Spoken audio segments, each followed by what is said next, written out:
that's how I'm going to start today. I'm going to, and a lot of you have already probably heard what I think about the Bears. So I'll kind of keep it quick because I don't really think it's much worth breaking down and spending a lot of time on because the Bears are just bad. I mean, let's face it, and it's not looking better. It's not looking like it's gonna get better at all. First things first, getting rid of Moose and Berrien. Moose and Muhammad, to me, not a big deal. Go ahead and get rid of Moose. I mean, he's a good guy. He's a good receiver.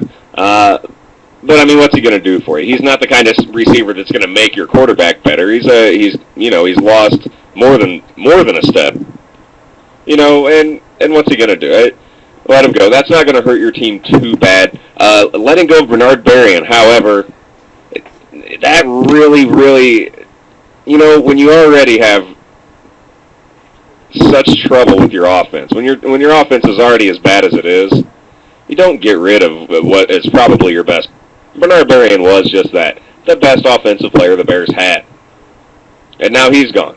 Over to Minnesota where he'll be playing with another team with no quarterback. But it would have been a good idea to hold on to Bernard Berrien. They did, however, bring in Brandon Lloyd, a guy who got a start with the Niners. He was a U of I guy, I'm pretty sure. A U of I guy, a wide receiver out of Illinois. Goes to San Francisco.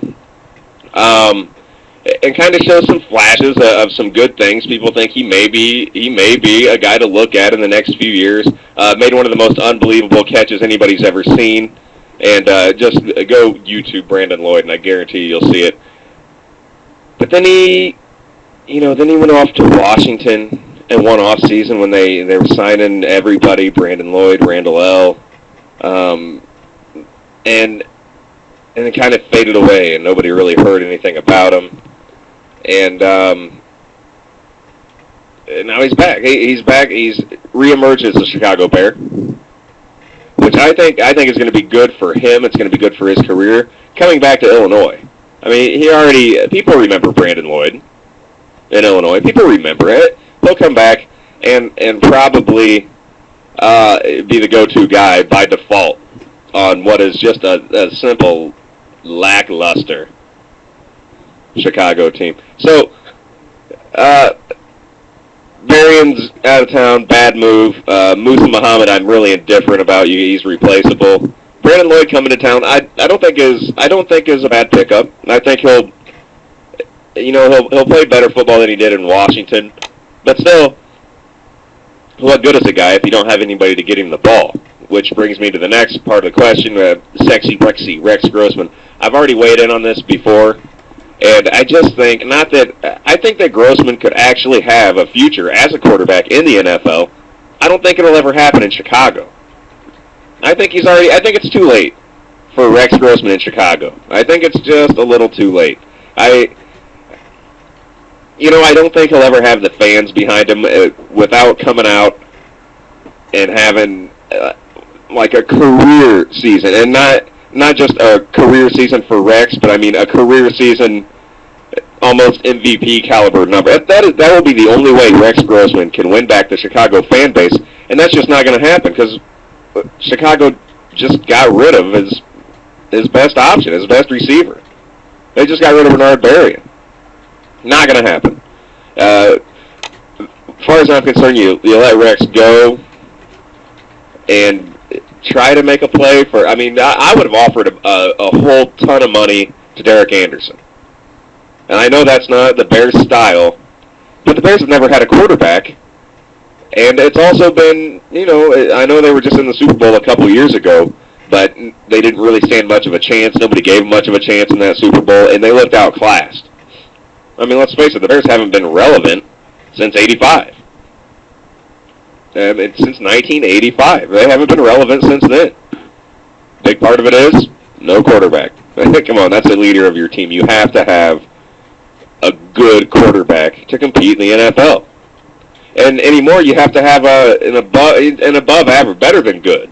You have to have a pretty terrific quarterback to compete. First thing I would have done was made a play for Derek Anderson. And that's the first thing I would have done.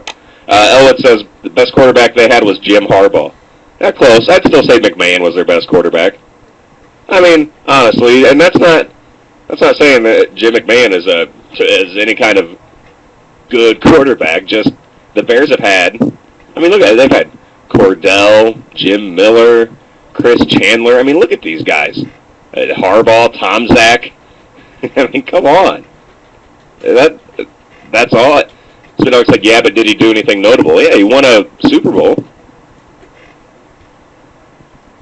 Yeah, Jim McMahon won a Super Bowl. I mean, that's the only notable thing he did.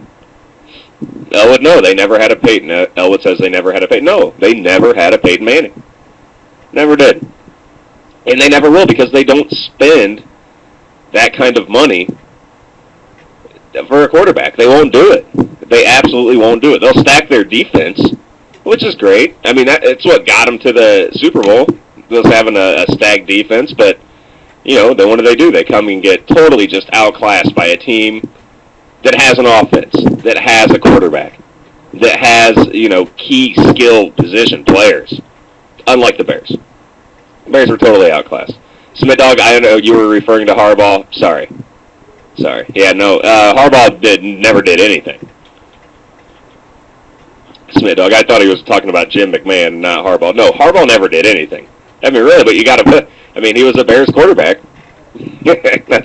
That's all he ever did. I mean, the Bears quarterback, Eric Kramer. Come on, these guys have been terrible, absolutely terrible.